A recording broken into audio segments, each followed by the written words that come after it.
అడుగుతున్న పనులు లేచి గొడవ చేయగలరు. Thank you sir. సార్ ఇవన్నీ చాలా సమస్యలు ఉన్నాయి. చాలామంది చాలా సమస్యలు చెప్తున్నారు కదా, అప్లై నో రిప్లై అన్నట్టుగా ఉంది ఇక్కడ. కాబట్టి కొన్ని చెప్పాల్సిన అవసరం ఉంది. నాకు సంబంధించి నా క్యాంప్ ఆఫీస్ గురించి గత 15 నెలల నుంచి రిక్వెస్ట్ చేస్తూ ఉన్నాను.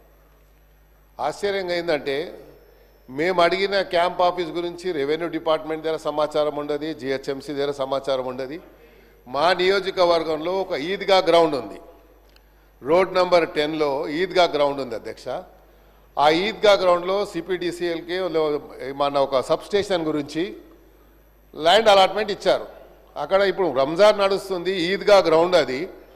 దాని పక్కకు వేరే ప్రభుత్వ స్థలం ఉంది. ఆ స్థలంలో కొంచెం నాకు క్యాంప్ ఆఫీస్కు స్థలం ఇవ్వమంటే అది వాళ్ళు ఐడెంటిఫై చేయలేకపోయారు. సబ్ స్టేషన్కు నేను లోకల్ ఎమ్మెల్యే ఉంటే నా నాలెడ్జ్ లేకుండా నేను ప్రివిలేజ్ నోటీస్ ఇస్తే కూడా యాక్షన్ తీసుకుంటారో లేదో అని చెప్పి మీది చెప్తా ఉన్నాను. ఎందుకంటే ప్రివిలేజ్ మోషన్ ఇచ్చేటువంటి నాకు నా హక్కు ఉంది కాబట్టి, నా ఫండమెంటల్ రైట్ కాబట్టి నేను చెప్పొచ్చు. కానీ నా ప్రమేయం లేకుండా, నా యొక్క ప్రెజెన్స్ లేకుండా అక్కడ ఫౌండేషన్ వేశారు. నేను పోయి నా రెగ్యులర్ స్టైల్లో పలగొట్టాను పోయి. ఎందుకంటే ఇక నాకు వేరే ఆప్షన్ లేదు కదా సార్. ఆప్షన్ ఉన్నప్పుడు అంటే వేరే తీరు చెప్పొచ్చు. సో మరి మంత్రి గారు ఉన్నారు కాబట్టి, భట్టి గారు ఉన్నారు కన్సర్న్ మినిస్టర్ కాబట్టి వారి నోటీస్ తీసుకొస్తున్నా అధ్యక్ష. ఇక తర్వాత చెప్తా ఉండు రాదు బాయ్ సార్. రెండోది అదే చెప్తున్నా, నోట్ అంటారు తర్వాత నోట్ అంటారు రిప్లై వస్తుంది. అబ్బాయి నువ్వు చూడలేదా సార్? ఇంకోటి, నేను రీసెంట్లీ ఒక గవర్నమెంట్ స్కూల్కి వెళ్ళాను అధ్యక్ష.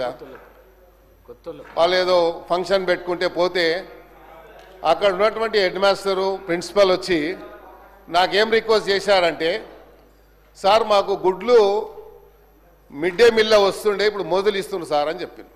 చిన్న పిల్లలు వచ్చి నేను రోజు ఎన్ని గుడ్లు అయితే 20 చెప్పు నేనే పంపిస్తా అని చెప్పిన. మరి ఆ పిల్లలకు మనం ఇవ్వాలి కదా అధ్యక్ష గుడ్లు, అది ఒకసారి ఆలోచించండి. రెండోది, ఆ స్కూల్స్లలో ROR ప్లాంట్స్ పెట్టమని చెప్పి నేను నా బడ్జెట్ కూడా ఇచ్చాను. మరి ఇప్పటిదాకా బడ్జెట్ నా ఏదైతే రెగ్యులర్గా వచ్చే బడ్జెట్లో ఇచ్చాను. కానీ ఒక ROR ఒకటేమో NBT నగర్లో రౌండ్ టేబుల్ స్కూల్ ఉంది సార్, చాలా పెద్దది, సుమారు 2000 మంది విద్యార్థులు చదువుతారు. జూబ్లీహిల్స్లో అలాగే ఉంది, ఆడ కూడా ROR ప్లాంట్ అడిగాను, అవ్వలేదు. ఇంకోటి, ఇది చాలా ప్రధానమైనటువంటి సమస్య కాబట్టి ఇమీడియట్గా యాక్షన్ తీసుకోవాలి. నోట్ అనేది అది రెగ్యులర్ ప్రాక్టీస్ అధ్యక్ష. నోట్ అంటే మాకు తెలుసు, నేను కూడా మంత్రిగా పనిచేశాను. నోట్ చేసుకుంటామంటాం, బయటికి పోయిన తర్వాత అది డస్ట్బిన్లో వేస్తాం ఆ పేపర్ తీసుకుపోయి.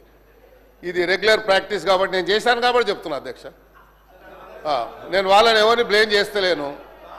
ఇప్పుడు నాకు ఎవరు చెప్పాల్సిన అవసరం లేదు, నాకు తెలుసు ఏం మాట్లాడాలో. అందరికంటే సీనియర్ ఎమ్మెల్యే నేను సార్. ఇంకోటి, EWS కాలనీ నేను మినిస్టర్ ఉన్నప్పుడు ఫౌండేషన్ వేసి కాలనీ కట్టించాను. ఆ EWS కాలనీలో ఒక వ్యక్తి వెంకటరెడ్డి అని 5-6 ఇండ్లు వాళ్ళకు కొంచెం డబ్బులు అప్పు కింద ఇచ్చి అన్ని ఇండ్లు లాక్కొని 6 ఫ్లోర్లు వేశారు. నేను complaint zonal commissioner complaint with pictures court ఆర్డర్తో సహా పంపించాను. ఈరోజు వచ్చే ముందు MRO గారికి, తహసీల్దార్ గారికి, అదేవిధంగా DC గారికి పంపించాను. యాక్షన్ తీసుకుంటలేరు. EWS కాలనీ అది పర్మిషన్ ఎలా వచ్చింది? ఇక్కడ కిట్టుకు ఏంటంటే మా దగ్గర ఉన్న టౌన్ ప్లానింగ్ ACP చిన్న పేపర్స్ పెట్టుకున్నారు. మొన్న ముఖ్యమంత్రి గారు చెప్పారు వారి కన్సర్న్తో. అలాంటి వాళ్ళు ఏం చేస్తారు, వాడే సొంతగా స్క్రీన్ ప్రింటర్ దగ్గరకు పోయి పేపర్ తీసి ఇక్కడ ఇల్లీగల్గా కన్స్ట్రక్షన్ ఫోటో తీసి అది CCPకి ఒకటి ACPకి ఒకటి పంపిస్తాడు. దీని మీద యాక్షన్ తీసుకుంటారు. మళ్ళీ వాడు కాంప్రమైజ్ అయిపోయి బిల్డింగ్ కట్టేస్తాడు. ఇది నడుస్తుంది కాబట్టి దయచేసి మీ సీరియస్ మ్యాటర్స్ ఇవి కాబట్టి ప్రభుత్వం తీసుకురావాలని బాధ్యత ఉంది కాబట్టి చెప్తా ఉన్నాను.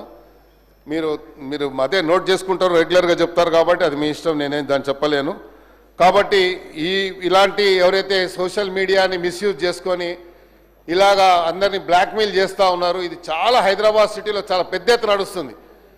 బిల్డర్స్ని చేస్తున్నారు, అట్ ద సేమ్ టైం డిపార్ట్మెంట్లో ఉన్నటువంటి GHMC అధికారులు అయితే వణికిపోతారు వాళ్ళతో.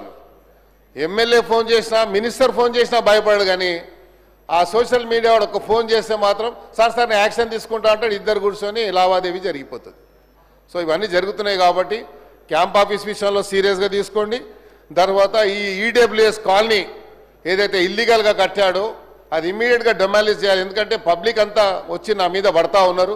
క్యాంప్ ఆఫీస్ లేకుండా నేను హైదరాబాద్ సిటీలో ఉంటా కాబట్టి వందల మందితో డైలీ ఇంటరాక్షన్ ఉంటుంది అధ్యక్ష. వాళ్ళని కూర్చోబెట్టుకోవడానికి కూడా మనకు ఇబ్బంది అవుతుంది. కాబట్టి నా క్యాంప్ ఆఫీస్ గురించి కూడా దయచేసి మరి నోట్ చేసుకుంటారని చెప్తారు. కాబట్టి మీరు ఒక డైరెక్షన్ ఇవ్వండి. Thank you. గౌరవ మంత్రి గారు. అధ్యక్ష, సభా నియమావళి ప్రకారం 0 అవర్ ఏ ప్రభుత్వంలో ఉన్నా ఎవరి ప్రభుత్వంలో ఉన్నా అదే నిబంధనల ప్రకారంగా జరుగుద్ది. ఇది కూడా నోట్ చేసుకోవటం జరిగింది అధ్యక్ష. డాక్టర్ రాజేశ్వర్ రెడ్డి గారు.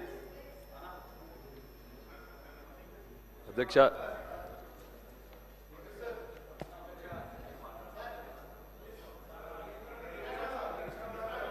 ధన్యవాదాలు అధ్యక్ష, నాకు అవకాశం ఇచ్చినందుకు.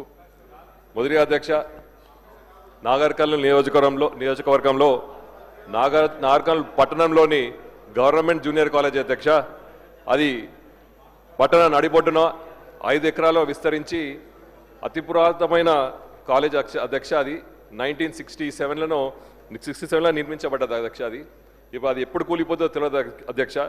నేను ముఖ్యమంత్రి గారికి కూడా లిఖితపూర్వకంగా ఇవ్వడం జరిగింది. సానుకూలంగా స్పందించి దాన్ని అతి త్వరలో పూర్తి చేస్తా అని చెప్పింది అధ్యక్ష. ఇప్పుడు ఎక్కడైతే ఆగిపోయిందో డిపార్ట్మెంట్లో అతి త్వరలో దాన్ని పూర్తి చేసి దాన్ని అతి త్వరలో కట్టేయాలని మీ ద్వారా కోరుకుంటున్నాను అధ్యక్ష. అదేవిధంగా అధ్యక్ష, మన నాగర్కర్నూలు నియోజకవర్గం, నాగర్కర్నూలు జిల్లా అతిపెద్ద జిల్లా అధ్యక్ష, ఉమ్మడి పాలమూరు జిల్లాలో. అటు అచ్చంపేట, ఇటు కొల్లాపూర్, కల్వకుర్తి, నాగర్కర్నూలు అధ్యక్ష. ఈ యొక్క జిల్లాలో ఎక్కడ కూడా టెక్నికల్ కోర్స్ సంబంధించిన కాలేజ్ లేదు అధ్యక్ష. మీ ద్వారా తెలుపుకోవడం ఏంటంటే మాకు జేఎన్టీయూ అన్నా లేకపోతే ఏదైనా టెక్నికల్ కోర్స్ సంబంధించిన కాలేజ్ అతి త్వరలో శాంక్షన్ చేయాలని కోరుకుంటున్నాను అధ్యక్ష. ధన్యవాదాలు అధ్యక్ష. గౌరవ మంత్రి గారు. నోటెడ్ అధ్యక్ష. ప్రకాష్ గౌడ్ గారు. అధ్యక్ష, అవకాశం ఇచ్చిన ధన్యవాదాలు అధ్యక్ష. అధ్యక్ష, నేను 4 మాటలు గెలిచిన అధ్యక్ష రాజధాని కాన్స్టిట్యున్సీలో ప్రజల ఆశీర్వాదం. 2 మాటలు ఉమ్మడి రాష్ట్రంలో, తెలంగాణ వచ్చినాక 2 మాటలు. హనుమాన్ నగర్ అని ఒకటి ఉంది అధ్యక్ష, భూపాల్ నగర్ అని ఒకటి ఉంది, జలాల్ బాబా నగర్ అని ఒకటి. నేను 40 ఏళ్ళ సంది చూస్తున్నా అధ్యక్ష. అక్కడ ఇండ్లు కట్టుకున్నారు, గుడిసెలు వేసుకున్నది, ఫారెస్ట్ లాంటిది. అప్పుడు రాజశేఖర రెడ్డి గారు ఉన్నప్పుడు అడిగినా, కిరణ్ కుమార్ రెడ్డి ఉన్నప్పుడు అడిగినా, రోషయ్య గారు ఉన్నప్పుడు అడిగినా, మన తెలంగాణ ప్రభుత్వం వచ్చినప్పుడు అడిగినా, ఈ ప్రభుత్వం కూడా అడుగుతున్నా అధ్యక్ష. నేనేమంటున్నా అధ్యక్ష, అడిగినప్పుడు దీని పరిష్కారం ఏంది, మంత్రితోని అధికారులతో కూర్చోబెట్టి దీనికి ఏం చేస్తే సొల్యూషన్ అవుతుంది. ఇలా 40 ఏళ్ళ సంది దాన్ని ఇల్లు కట్టుకున్నారు, వాళ్ళకి పట్టాలు లేదు, బిల్డింగ్లు కట్టుకున్నారు, మంచి బిల్డింగ్లు కట్టుకున్నారు. ఇవాళ ఇటు రోడ్లు చేయనిపోతే రోడ్లు చేయనియరు, నీళ్ళు దానిపోతే నీళ్ళు చేయనియరు. దానికి కారణం ఏంది అధ్యక్ష? మీరు ఒక దాని మీద ఆలోచన చేయాలని అవసరం ఉంది అధ్యక్ష. ఎందుకంటే ఇప్పుడు ఇది మాటలు 4 మాటలు గెలిపించినాక ప్రజలకు నేనేం చేయకపోతే రేపు ఎట్లా నమ్ముతారు అధ్యక్ష? ఎప్పుడు అంటారు మేము పోయినప్పుడల్లా మా కాడ పంచాయతీ ఎలక్షన్లో పోయినప్పుడు, మళ్ళీ ఎలక్షన్లో పోయినప్పుడు అందరూ అంటారు. ఇక్కడ ఉన్న మంత్రి వాళ్ళు కూడా జూపల్లి గారు మంత్రి గారు గత ప్రభుత్వంలో ఉన్నప్పుడు కార్పొరేట్ ఎలక్షన్లో 15 రోజులు మీకు పట్టాలు ఇప్పిస్తా అని చెప్పారు అధ్యక్ష. ఆయన ఎలక్షన్లో మాట ఇచ్చుకుంటాం, పోతే అయిపోతుంది, మనం మర్చిపోతాం. నేనేమంటా దీని ఒక పరిష్కారం చేయండి అధ్యక్ష. ప్రతి అసెంబ్లీల సమావేశంలో అన్ని పార్టీలతో అడిగినాం అధ్యక్ష. లాస్ట్లో కాంగ్రెస్ ప్రభుత్వంలో ఇలా ముఖ్యమంత్రి గారు చేస్తారన్న నమ్మకం ఉన్నది, మీ నమ్మకం ఉన్నది. ఎందుకంటే అప్పుడు 0 అవర్లో 1 నిమిషం కంటే ఎక్కువ మాట్లాడి, 1 నిమిషం కానీ మీరు మంచిగా అంటారు అధ్యక్ష. చాలా సంతోషం. ఈ పనిని ఏ విధంగానైనా చేసి ఇస్తే చాలా సంతోషం అధ్యక్ష. ఎందుకంటే ప్రజలు అడుగుతారు మమ్మల్ని, ప్రజలు అడిగినప్పుడు మనం చేయకపోతే మనం ఎందుకు 4 సార్లు గెలిపించినా కూడా ఆ ప్రజల తీర్మానం చేయకపోతే నేను ఎందుకు ఎమ్మెల్యే ఉండడం ఎందుకు, లేక ఎందుకు? అందుకని దయచేసి అధ్యక్ష, ఇక్కడ ఉన్న మంత్రులు పెద్ద మంది అందరూ కూడా మంత్రి వాళ్ళని అధికారులను కూర్చోబెట్టి చేసే బాధ్యత తీసుకునే బాధ్యత మీరు తీసుకోవాలని చెప్తున్నా అధ్యక్ష.